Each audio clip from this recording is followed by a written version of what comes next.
আসসালামু আলাইকুম, স্বাগত জানাচ্ছি চ্যানেলের সংবাদে আমি রিদিতা রাজা। শুরুতেই জানিয়ে দিচ্ছি ফ্রেশ আটা ময়দা সুজি সংবাদ শিরোনাম। সরকারি চাকরি অধ্যাদেশের প্রতিবাদে সচিবালয় বিক্ষোভ আগামীকাল পর্যন্ত স্থগিত। একটি পক্ষ সরকারের বিরুদ্ধে সক্রিয় বলে এনসিপির অভিযোগ। আদালত অবমাননা মামলায় ৩রা জুন শেখ হাসিনা সহ দুজনকে ট্রাইব্যুনালে হাজির হওয়ার নির্দেশ, জাতীয় দৈনিকে বিজ্ঞপ্তি প্রকাশ।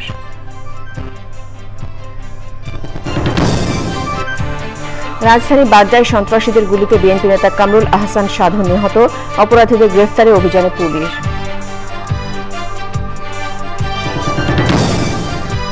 এবং ২৭ বছর পর রূপালী পর্দায় আবার হঠাৎ বৃষ্টি, আশীর্বাদ চলচ্চিত্র ও ইমপ্রেস টেলিফিল্মের যৌথ প্রযোজনায় সিনেমা শুভ মুহূর্ত।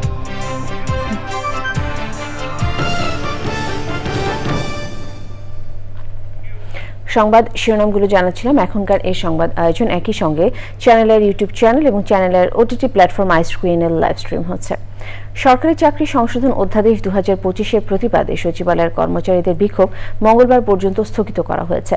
এই নিয়ে কিছুক্ষণের মধ্যে আইন উপদেষ্টার সঙ্গে সচিবালয়ের কর্মকর্তা কর্মচারীদের সংযুক্ত পরিষদের নেতাদের বৈঠক হবার কথা রয়েছে। আলোচনার মাধ্যমে সমাধান না এলে আগামীকাল থেকে কঠোর কর্মসূচির ঘোষণা দিয়েছেন বিক্ষোভকারীরা। সচিবালয়ে আছেন সাদি মাহমুদ, যাচ্ছি তার সাথে কথা বলছি। সাদি, সচিবালয়ের বিক্ষোভ কর্মসূচির সর্বশেষ কি তথ্য রয়েছে আপনার কাছে, আমাদেরকে একটু জানাবেন।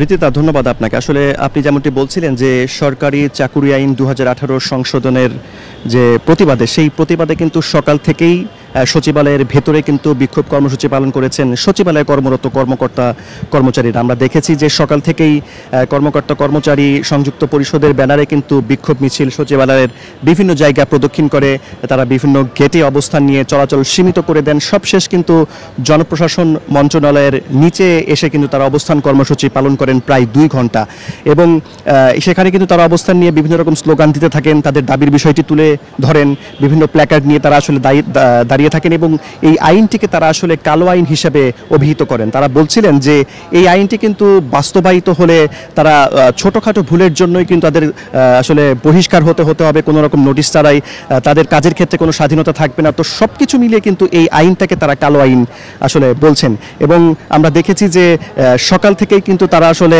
জনপ্রশাসন মন্ত্রণালয়ের নিচে অবস্থান করে অবস্থান কর্মসূচি পালনের মাধ্যমে কিন্তু তারা আসলে নিজেদের দাবিটা আসলে জানান দিয়েছে এবং গত বৃহস্পতিবার অন্তর্বর্তী সরকারের যে উপদেষ্টা পরিষদে সেইখানে কিন্তু সরকারি চাকুরি আইন ২০১৮ সংশোধন করে অনুমোদন দেওয়া হয়। তারপর থেকে কিন্তু সচিবালয়ে যারা কর্মকর্তা কর্মচারী আছেন তাদের মধ্যে কিন্তু এক ধরনের ক্ষোভ বিরাজ করছিল। আমরা দেখেছি যে গত শনিবার তারা বিক্ষোভ করেছেন সচিবালয়ের মধ্যে এবং গতকাল রোববারও কিন্তু আসলে এক ধরনের বিক্ষোভ দেখেছি, সব ধরনের গেটে তারা অবস্থান নেন এবং আমরা দেখেছি যে তারা আইন মন্ত্রণালয় ঘেরাও করেন, জনপ্রশাসন মন্ত্রণালয় ঘেরাওয়ের মতো কর্মসূচি কিন্তু তারা পালন করেন। আমরা এছাড়াও দেখেছি যে জনপ্রশাসন সচিবের সাথে স্বরাষ্ট্র উপদেষ্টা যিনি আছেন জাহাঙ্গীর আলম চৌধুরী, তার সাথে কিন্তু তারা দফায় দফায় এই বিষয়টি নিয়ে কিন্তু তারা বৈঠক করেছেন।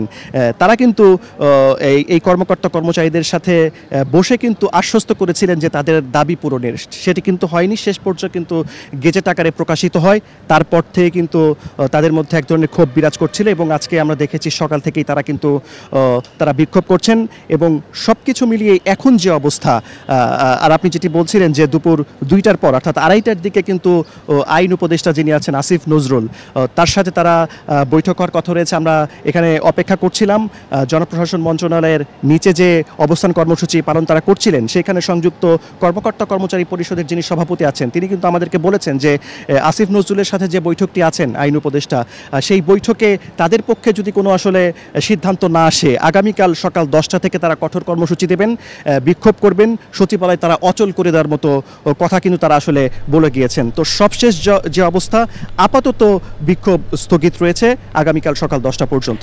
ধন্যবাদ আপনাকে সাদি। জাতীয় নাগরিক পার্টি এনসিপির দক্ষিণাঞ্চলের মুখ্য সংগঠক হাসনাত আব্দুল্লাহ বলেছেন সচিবালয়ের একটি পক্ষ সরকারের বিরুদ্ধে এখনো ষড়যন্ত্র করছে। চট্টগ্রামে 3 দিনের পথসভার দ্বিতীয় দিনে চট্টগ্রাম উত্তর জেলা কর্মসূচির শুরুতে তিনি বলেন, দল ও মতপার্থক্যের ঊর্ধ্বে উঠে সব রাজনৈতিক দল যখন বিচার, সংস্কার ও নির্বাচনী রোডম্যাপের আলোচনা এগিয়ে নিতে চায়, তখনই দেশবিরোধী চক্রান্ত মাথাচাড়া দিয়ে ওঠে। সচিবালয়ে বিশৃঙ্খলা সৃষ্টি না করার আহ্বান জানিয়ে হাসনাত আবদুল্লাহ আরও বলেন, সচিবালয়ে বসে এখনো যারা সরকারকে অসহযোগিতা করছে তাদের বিকল্প জনগণ ঠিক করে নেবে। পথসভায় এনসিপির সিনিয়র যুগ্ম সদস্য সচিব ডাক্তার তাসনিম জারা সহ এনসিপি এবং বৈষম্য বিরোধী ছাত্র আন্দোলনের নেতাকর্মী ও সমর্থকরা ছিলেন।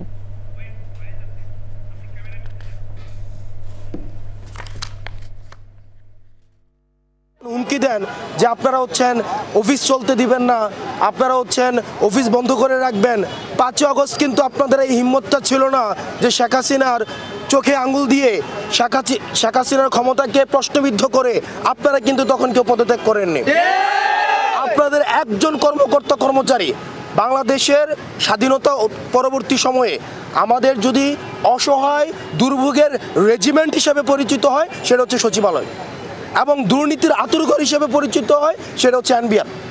আপনারা যদি এই 5 আগস্ট পরবর্তী বাংলাদেশে আপনারা জনগণের মুখোমুখি দাঁড়িয়ে আপনারা যদি এই সরকারকে আপনারা হুমকি দেন, ধামকি দেন যে এই সরকার সংস্কার কার্যক্রম যদি করে থাকে তাহলে সেটিকে আপনারা বাধা দিবেন, আপনারা মনে রাখবেন এই জনগণ আপনাদের বিকল্প খুঁজে নেবে। আদালত অবমাননার মামলায় শেখ হাসিনা সহ দুজনকে ৩রা জুন হাজির হতে পত্রিকায় বিজ্ঞপ্তি প্রকাশ করা হয়েছে।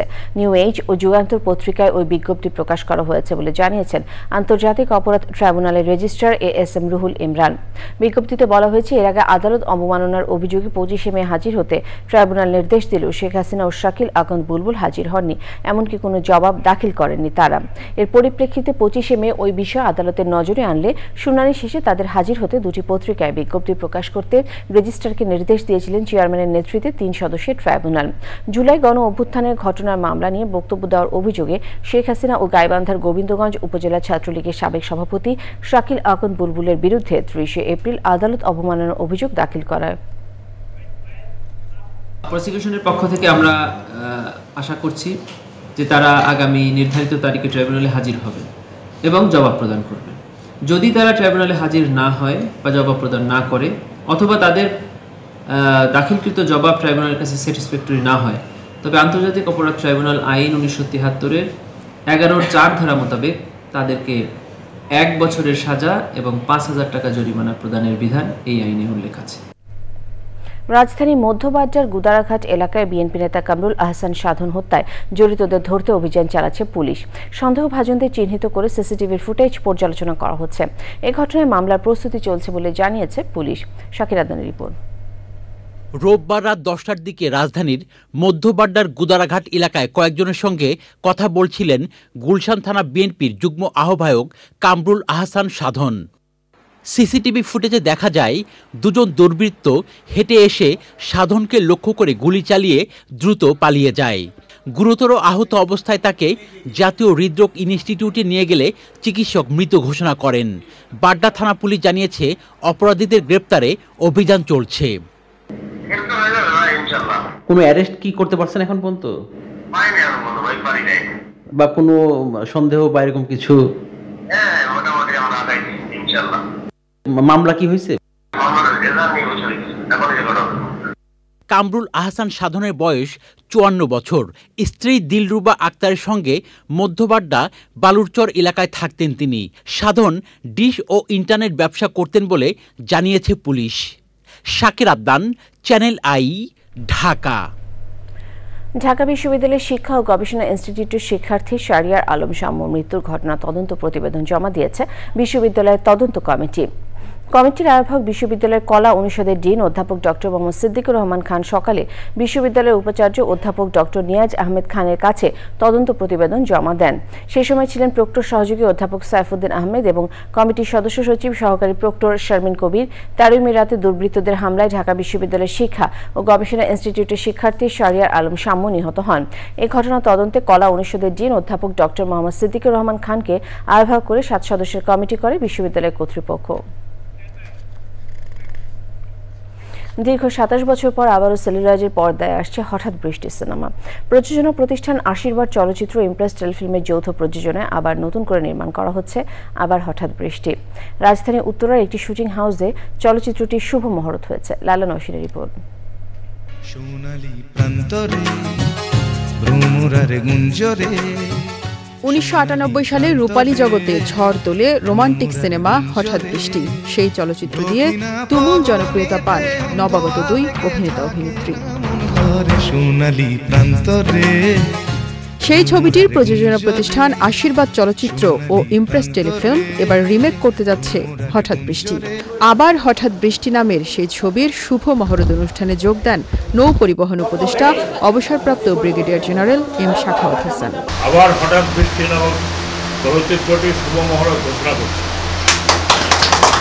একই গল্পে ছবিটি নির্মাণ হলেও থাকছে নতুন কিছু চমক। হঠাৎ মনে হলো যেটা করলে এখনকার এই সময়ে এটা হয়তো বা পাবলিক আবার এইভাবে নেবে, সেই জন্য এটা হঠাৎ বৃষ্টি রিমেক করা। জয় সেলমেটে ছিল না মরুভূমির মধ্যে, ওটা আমরা শ্রীমঙ্গলে চা বাগানে করব। মানে আমাদের বাংলাদেশে করার জন্য যেভাবে একটু চেঞ্জ করা হচ্ছে ওইরকম চেঞ্জ করা হয়েছে। এটা একটা রোমান্টিক গল্প, আর রোমান্টিক গল্প কোনোদিনও শেষ হয় না, কোনো সময় সীমায় থাকে না। এটা যুগ যুগ ধরে রোমান্সটা চলে এবং রোমান্টিক গল্প মানুষের কাছে সবসময় প্রিয় হয়ে থাকে। সময়ের প্রয়োজনে কিছু মানে লোকেশনের প্রয়োজনে কিছু কারেকশন রাখছি গল্পের মধ্যে, সেটা এখন নাই বলি দর্শকরা হলে গিয়ে দেখবে, সেটাই ভালো। এবারও ছবিটিতে অভিনয় করেছেন দুই নতুন মুখ, সাদি ও রাদিফা। এখানে আমি সুযোগ পেয়েছি, এর জন্য নিজেকে অনেক সৌভাগ্যবান মনে করছি। এবং এরকম একটা আইকনিক ফিল্মে সেটা একটা চাপও রয়েছে। আপনি যদি বলেন শুধু চান্স পেয়ে যাওয়াটাই সব কিছু না, এখন এই চান্স পেয়ে যাওয়ার উপরে আমার একটা জাস্টিস করতে হবে নিজের উপরে। I am very excited. প্রস্তুতি নিয়ে এসেছি, কিন্তু যে ভাইয়া যে বললো অনেক চাপ আছে, because we are following the footsteps of Ferdous সাহেব এন্ড প্রিয়াঙ্কা আপু। চলচ্চিত্র সংশ্লিষ্টরা জানান 2 মাসের মধ্যে ছবির শুটিং শেষ হবে। আগামী বছরের ভালোবাসা দিবসে বড় পর্দায় ছবিটি মুক্তি দেওয়ার আশা করছেন তারা। Laila Nowshin, channel I, Dhaka. সময় হলো বিরতি নেবার। বিরতির পর আর সংবাদের সাথে জানিয়ে ফিরব।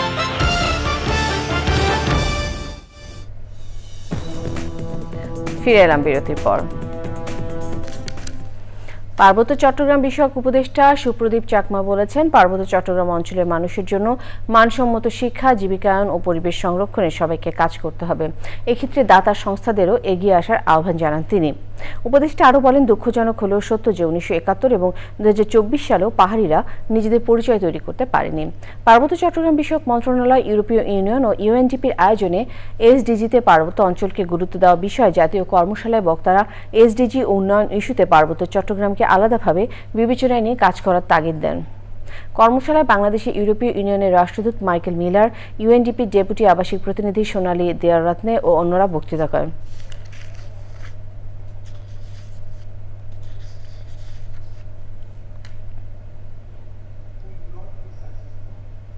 We make at par with the 90% of this country, but we deserve sometimes the rules should be fitted to the people living, with community people living in city complex. So please don't make the rules and regulations at par with our mainland. চুয়াডাঙ্গার দামুরহুতার ইব্রাহিমপুর মেহেরুন্নেসা শিশু park ও mini চিড়িয়াখানায় অভিযান চালিয়ে অবৈধভাবে আটকে রাখা 5টি বন্যপ্রাণী উদ্ধার করে প্রকৃতিকে অবমুক্ত করেছে বন বিভাগ। উদ্ধার করা প্রাণীর মধ্যে রয়েছে 3টি বানর, 1টি হুতুম বেচা ও 1টি মেছো বিড়াল। অভিযানে দামুরহুতা উপজেলা বন কর্মকর্তা মিজানুর রহমান, জীবননগর উপজেলা বন কর্মকর্তা শরীফুল ইসলাম, পরিবেশবাদী সংগঠন মানবতার জন্য আহসান হাবিব ও অন্যরা ছিলেন। নিটল টাটা, কৃষি সংবাদ।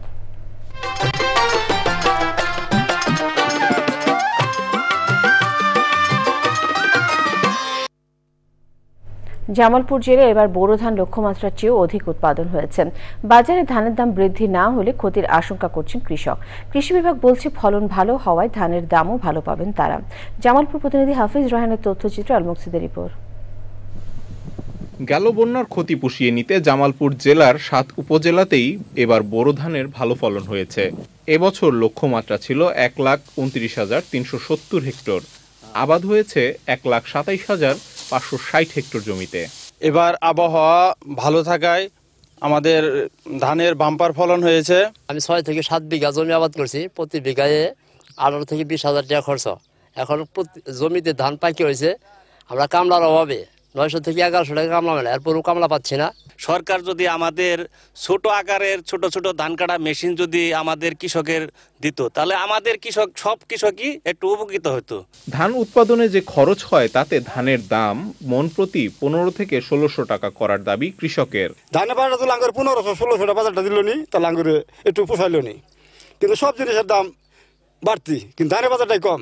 ধানের দাম হলো 800-1000 টাকা, তো ধানের দামের তো কামলা তো পোষাইতেছে না, অনেক টাকা খরচ, গৃহস্থ কেমনে বাঁচবো। জলবায়ু ও আবহাওয়া অনুকূলে থাকায় বোরো ধানের আবাদ ভালো হয়েছে বলছে কৃষি বিভাগ। যেহেতু শ্রমিক খরচ বেশি, তারা যেন কম্বাইন হারভেস্টার দিয়ে দ্রুততার সাথে ধানটি কর্তন করে তারা গোলায় ওঠাতে পারে, সেজন্য তাদেরকে আমরা প্রয়োজনীয় পরামর্শ দিচ্ছি। বন্যার ক্ষতি পুষিয়ে নিতে কৃষক ধানের ন্যায্য মূল্য পাবে এই প্রত্যাশা সকলের। আল মুকসিদ, চ্যানেল আই। প্রকৃতি সংবাদ।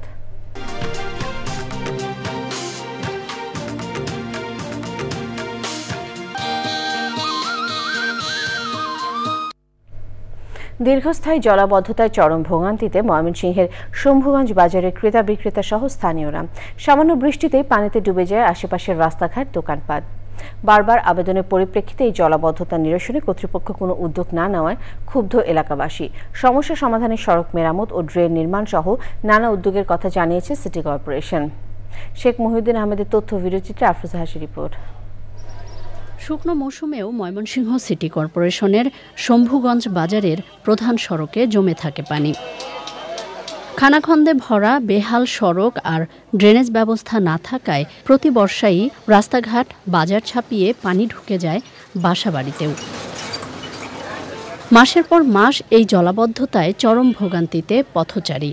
ব্যাহত হচ্ছে যান চলাচল। অল্প কিছু বৃষ্টির জন্য আমরা ওখানে কাজ করতে পারি, সামনে তো অনেক বৃষ্টি বাইরে হয়েছে, তখন কি করা যাবে? আমগর সমস্যা, পাবলিকের সমস্যা, রাস্তা দিয়ে হাইটে যাইতে পারে না, আমরা গাড়ি নিয়ে যাইতে পারি না পাবলিকের লাগিয়া। রাস্তাটা একটু ভালো হয় তাহলে তো আমাদের একটু উপকার হয়, প্রতিদিন স্কুলে যাই, যে জরুরি রাস্তাটা একটু ভালো হয়। পণ্য বিক্রি কমে যাওয়ায় ক্ষতির মুখে ব্যবসায়ীরাও। প্রতি বছর এই বাজারটি প্রায় 2 কোটির কাছাকাছি ইজারা বা রাজস্ব দেওয়া হয়, কিন্তু সেই হিসাবে আমরা কোনো ধরনের সুযোগ সুবিধা বা প্রতিকার পাচ্ছি না।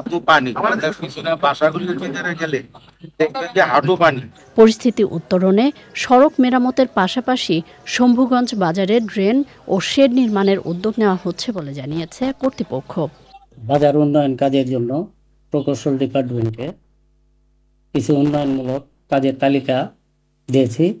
আমাদের যে প্রকল্পগুলি দেওয়া আছে সেই প্রকল্পগুলি যদি বাস্তবায়িত হয় তাহলে এই সমস্যাগুলি থাকবে না। জনভোগান্তি কমানোর পাশাপাশি আঞ্চলিক অর্থনীতি চাঙ্গা রাখতে দ্রুত কার্যকর পদক্ষেপের দাবি জানিয়েছেন ভুক্তভোগীরা।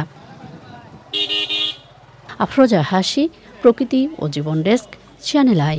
সবশেষে ফ্রেশ আটা, ময়দা, সুজি। সংবাদ শিরোনামগুলো আরও একবার।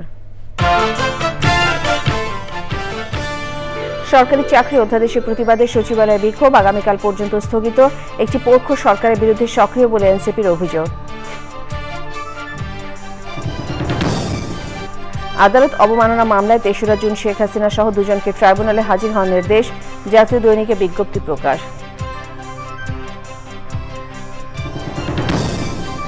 রাজধানী বাড্ডায় সন্ত্রাসীদের গুলিতে বিএনপি নেতা কামরুল আহসান সাধু নিহত। অপরাধীদের গ্রেফতারে অভিযানে পুলিশ।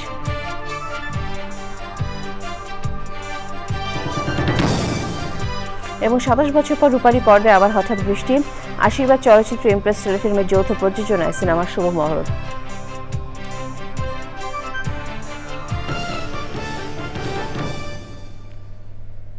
চ্যানেলের সর্বশেষ সংবাদ জানতে ভিজিট করুন channelonline.com-এ। যুক্ত থাকুন আমাদের সোশ্যাল মিডিয়া প্ল্যাটফর্মগুলোর সাথে। শেষ করছি চ্যানেলের সংবাদ। ধন্যবাদ।